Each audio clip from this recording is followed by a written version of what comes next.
Welcome back students in our Hindi class.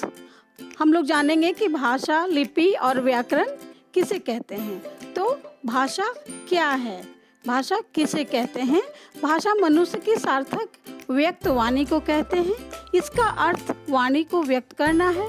इसके द्वारा मनुष्य के भावों, विचारों एवं भावनाओं को व्यक्त किया जाता है। सामान्यतः भाषा मनुष्य की सार्थक वाणी को कहते हैं और इसका अर्थ वाणी को व्यक्त करना है। इसके द्वारा मनुष्य के भावों, विचारों और भावनाओं को व्यक्त किया जाता है। तो इसके अंतर्गत हम सब काफ़ी कुछ समझ पाते हैं कि वाणी अर्थात जो हमारी बोली होती है, जो हम लोग बोलते हैं, उसे वाणी कहते हैं। अब हम लोग यह जानेंगे कि भाषा शब्द की उत्पत्ति कैसे हुई, इसका जन्म कैसे हुआ। तो भाषा शब्द संस्कृत के भाष शब्द से बना है। भाष शब्द का अर्थ वाणी को व्यक्त करना है और सार्थक समूह शब्दों के समूह को भाषा कहते हैं। वैसे शब्द जिनका अर्थ न निकलता हो वह भाषा नहीं कहलाती।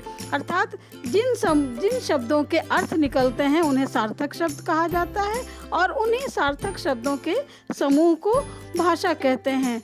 अर्थात यह संकेत से स्पष्ट होना चाहिए कि हम क्या कहना चाहते हैं और क्या कह रहे हैं। उन शब्दों में सामने वाले को समझाने की शक्ति होनी चाहिए। तो भाषा कैसे बनती है, अब हम यह जानेंगे। भाषा वाक्यों से बनती है और वाक्य शब्दों से बनते हैं एवं शब्द मूल ध्वनियों से बनते हैं। तो इस तरह वाक्य, शब्द और मूल ध्वनियाँ ही भाषा के अंग हैं, क्योंकि जब मूल ध्वनियाँ मिलती हैं तो उनसे शब्दों का निर्माण होता है और जब शब्द मिलते हैं तो वाक्यों का निर्माण होता है। तो मूल ध्वनियाँ सबसे छोटी इकाई हुई, उससे बड़ी शब्द और शब्दों से बड़े वाक्य। तो भाषा के मुख्यतः दो रूप हैं।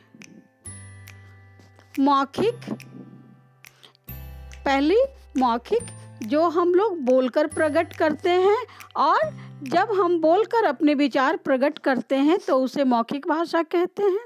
और दूसरी भाषा लिखित भाषा कहलाती है। अर्थात जब हम लिखकर अपनी बात दूसरों तक पहुंचाते हैं तब उस भाषा को लिखित भाषा कहते हैं। तो हम लोग जानते हैं कि मौखिक भाषा हम लोग बोलकर प्रकट करते हैं और लिखित भाषा को लिखकर व्यक्त करते हैं।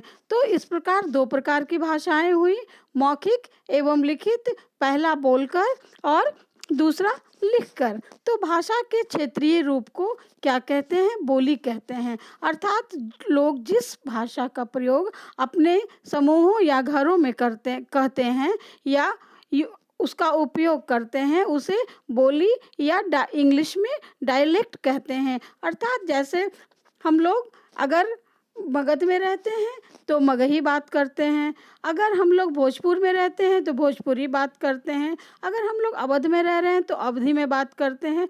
तो वो हमारी क्षेत्रीय भाषा हुई, उसे क्षेत्रीय भाषा कहते हैं। अगली वीडियो में हम इसे विस्तार से जानेंगे। अगर आपको यह वीडियो अच्छा लगा हो तो इसे लाइक करें, शेयर करें एवं सब्सक्राइब करें। Thanks for watching the video.